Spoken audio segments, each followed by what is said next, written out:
Zakia Monique, Master Relationship Strategist. I want to talk to you about something that's been on my mind for the last couple of days. So I scrolled and ran across a Facebook post that said you got to be a miserable man to get up, and the first thing in the morning you want to do is bash a woman, and vice versa before y'all start, okay? And I kind of looked at it and I chuckled because that is a very tight and tough place to be, right? When the first thing on your mind is bashing women or men. And then I encountered it on TikTok, right? So I posted something that said that basically when a man feels like he has met the one, he will change. Now, I never said that he would change for her. I said that he would change because he feels like he has met the one. And the number of women that came under my status and expressed a lack of hope, a lack of faith in what I said was heartbreaking. Why? Most of them, he ain't gonna change. Don't nobody change. I said, well, if that means you ain't gonna change either, well, that's different. How is it different? How is it different? Then I read a post that said, remember, red flags never turn green. I said, well, does that mean your red flags don't turn green either? I am so amazed by the amount of people who have lost hope. Here's the thing. Faith is a substance of things hoped for. So you got to have hope in order to have faith. But here's the thing.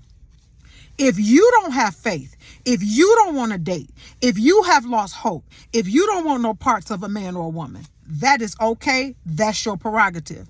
But where I have a problem is when you start pouring poison in the cups and bowls of other people. When we go and take our time to actually record podcast after podcast expressing hate because somebody left us, because somebody cheated on us, because somebody didn't do us right, because somebody betrayed us. How?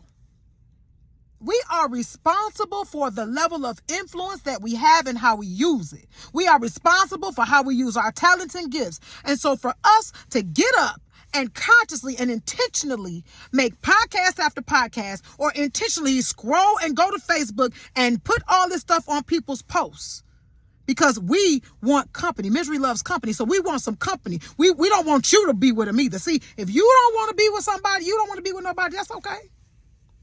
But for you to now want to spew that to everybody else and tell them men never change. What? If you going to say a man never changes, first of all, I have a problem with people that say all men anyway. You ain't met all men, so you can't talk about all men. But for you to say men never change, well, if you've given up on men and that's your experience, let that be your experience. Because, baby, when you take the time to pour your poison in the cup of another person, that, my dear, is hating. That is hating. Some of us are some haters because we need healing. We need healing. I'm not telling you it didn't happen. I'm not telling you to act like it didn't happen.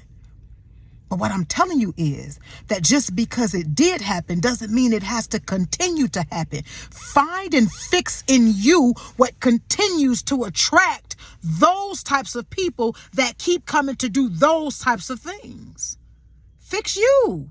I'm not saying you the problem, but I'm saying you part of it. If you attract 9 foul guys, don't make it 10. But you don't got to lose hope. But if you do, and you choose to sit there, don't offer nobody else a seat. That's all I'm saying. Stop the hate. We were created for each other. We were created for each other. I'm not independent. I'm not a-dependent. I'm interdependent. Because I need mine, I want mine, and I want mine to need and want me too. I love y'all. And I want you to love yourself enough to stop spewing hate. Because just because it didn't happen for you don't mean it don't happen for nobody else.